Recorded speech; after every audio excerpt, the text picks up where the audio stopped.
Теміртау хоккейшілері Қазақстан чемпионатындағы кезекті жеңісіне жетті. Дмитрий Головиктің шәкірттері Павлодарлық құлагер командасын тізе бүктіргеннен кейін қуаныштың ізін суытпай, жанкүйерлері үшін артынан кезекті тағы 2 жеңіс сыйлады. Оған дейін жанкүйерлер Теміртау командасының 5 ұпай жинап, жеңімпаз атанатынын елестете алмаған еді. Оған себеп алғашқы кездесуде ойын нәтижесі оңды болмаған. Екі команда арасында өткен ойынның соңғы минутына дейін жеңімпаздың кім екені белгісіз болды. Бірінші болып әдеттегідей мұз айдынының қожайындары ерекшеленді. Дмитрий Степанов ойынның 5-ші минутында Богдан Белоконскийдің қақпасына алғашқы шайбаны соқты. Соңынан Вадим Зеленков Павел Скуматовтың көмегімен есеп шотын теңестірді. Алғашқы кезең тең дәрежеде аяқталды. Ойынның екінші кезеңінде Теміртау командасы басымдылық танытып, Владимир Волков пен Никита Незнамов Бейбарыс командасының қақпасына шайба бағыттады. 28-ші минутта Никита Незнамов өз командасын алға шығарды. Бірақ бұл қуаныш ұзаққа созылған жоқ. Небәрі 1 минут өткеннен кейін Евгений Дерябин есеп шотын тағы да теңестірді. 10 минуттың ішінде Антон Некрач командасын алға алып шығып,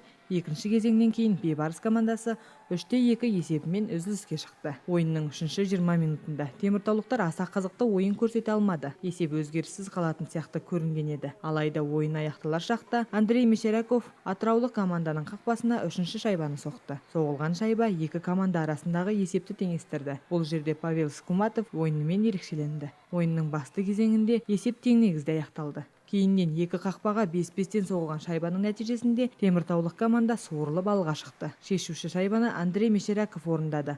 Ойын қорытындысы 4-3 есебімен Теміртау командасының пайдасына шешілді. Қарымта кездесуде ойын қорытындысы жарыстың алғашқы кезеңінде-ақ белгілі болды. Павел Скуматов алғашқы және жалғыз шайбаны соқты. Екі команда да жеңіске жету үшін ойын барысында бар күштерін салды. Алаң қожайындары үшін есепті теңестіру қажет болды. Дәл сол уақытта теміртаулықтар екінші шайбаны соқты. Мұз айдынының қожайындарына қақпашы ауыстырғанның көмегі тимей, 2 минуттан кейін ойын қорытындысы 1-0 есебімен теміртаулықтар жеңіске жетті.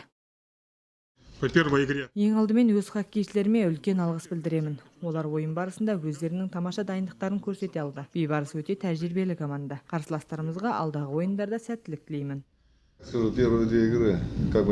Алғашқы 2 ойында да спортшылар барын салды. Есепте айырмашылық айтарлықтай үлкен емес. Хоккейшілерді кінәлау дұрыс емес, өйткені олар еш қатесіз ойын көрсете білді. Бұл жеңістер Теміртау командасының турнир кестесінде 3-ші орынға көтерілуіне жекелей септігін тигізді. Кесте бойынша 1-ші орында Көкшетаудың Арлан, 2-шісі Өскеменнің Алтайдың Торпедосы тұр. Дмитрий Головиктің шәкірттері келесі матчтарды 11-ші және 12-ші қазанда өткізеді деп жоспарлануда. Теміртаулықтар өз мұз айдынында Өскемен қаласының Алтай Торпедо командасын қабылдайды. Матч 19:00-де басталады.